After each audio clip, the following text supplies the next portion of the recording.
Ковид пандемијата покажа загрижувачки податоци за општото здравје на популацијата. Хроничните болести кај македонското население не само што се чести, туку голем број од граѓаните не ни знаеле дека ги имаат. Диабетот, хипертензијата, но и прекумерната тежина се клучните дијагнози за кои треба да се направи стратегија во делот на превентивата и подигнувањето на нивото на здравствена култура, вели за телевизија 24 доктор Илбер Бесими. Ние увидовме дека имаме полно наши граѓани кои не знаеле дека имат диабет, проблеми со хипертензија, очигледно како и сегдени светот проблемот со тежината и обезноста се покажа дека е еден од клучните фактори за здравјето на нашето население.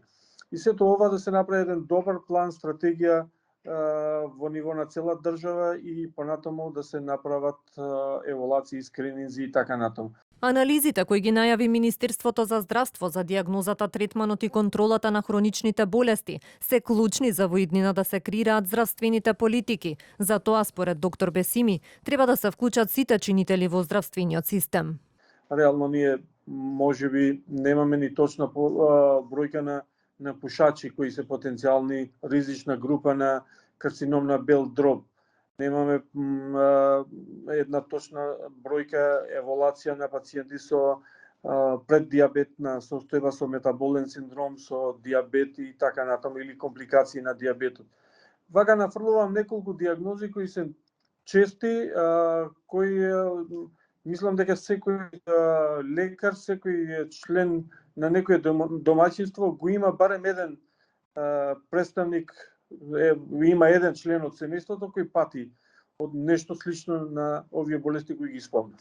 Министерството за здравство веќе најави дека ќе започне детални анализи со кои ќе се проверува начинот на дијагностицирање, третманот, но и достапноста на пациентите со хронични заболувања до здравствена услуга.